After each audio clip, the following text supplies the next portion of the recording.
Hey everyone! Today we're going to dig into what might be one of the most puzzling and honestly one of the most powerful sentences ever spoken. It's just a single verse from the Gospel of Mark, but it has served as a kind of theological lifeline for millions of people across centuries. And this is it. Just imagine hearing this for the first time. Jesus' own mother and brothers are literally standing outside waiting for him, and when somebody tells him they're there, this is what he says. He looks out at the crowd around him and just completely redefines what family even means. It is a truly shocking statement, and it's the mystery we're going to unpack today. So, what was really going on here? Was he just speaking in metaphors? Or was this something way more radical?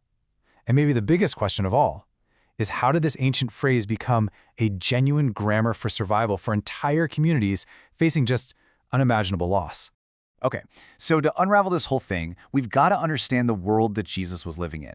Because back then, family wasn't just a personal thing.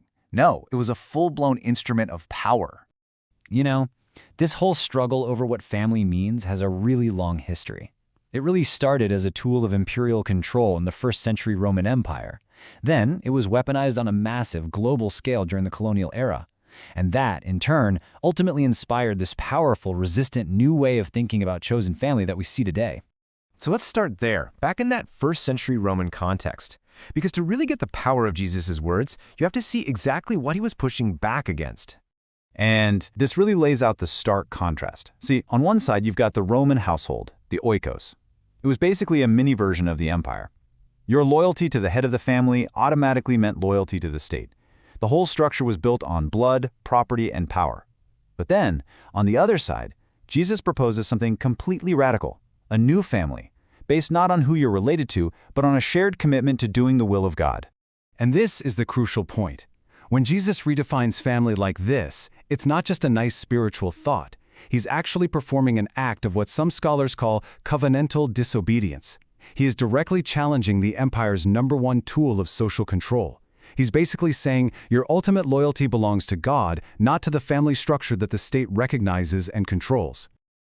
All right, now let's fast forward hundreds of years, because this same battle over the meaning of family just explodes onto the world stage, and the consequences are absolutely devastating.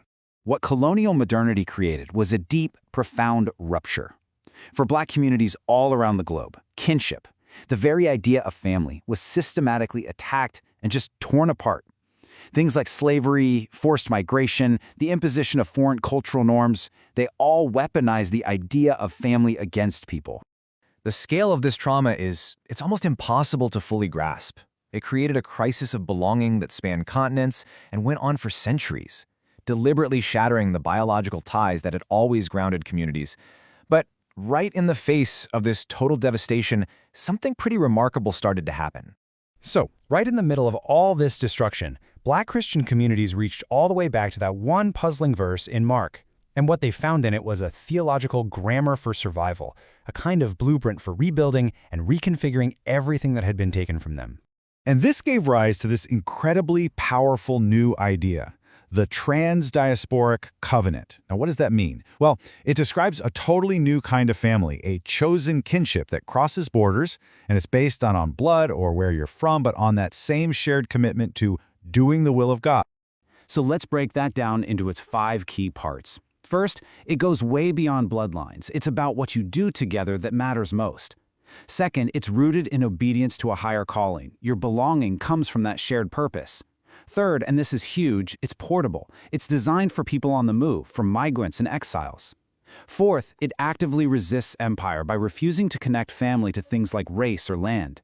And finally, it's ecclesial. This is a deep theological community, not just a social club. Now, this is not just some abstract theory. This grammar of survival has been a living, breathing reality for communities all over the world. Let's just look at a few quick snapshots. So think about the Caribbean right after emancipation. Formerly enslaved people couldn't just magically rebuild the families that slavery had destroyed.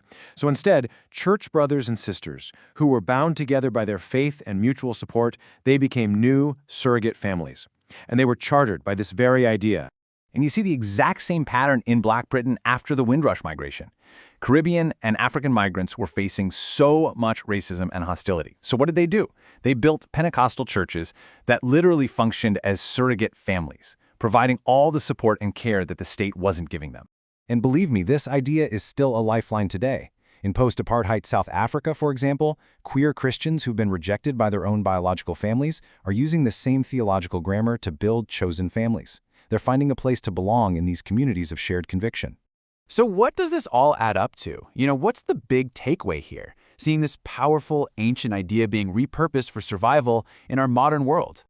Well, the result is something you could call a portable family, a model of kinship that isn't tied down by bloodlines or land or passports. It's a family that's designed to travel, to adapt, and to endure wherever it's needed the most. And this matters so much today.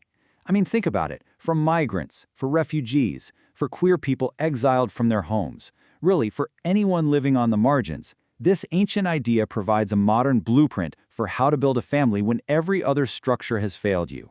So here's the bottom line. This verse, it isn't just about offering a little comfort after a tragedy. It's a radical blueprint for how to rebuild. It gives people the tools to not just survive a rupture, but to reconfigure what kinship even means, and to do it on their own terms. Which leaves us with this one last thought to really chew on. What if we've been thinking about family all wrong? What if, at its core, family isn't about who you're from, but about who you choose to be with in shared purpose and in shared action? Thanks for joining me.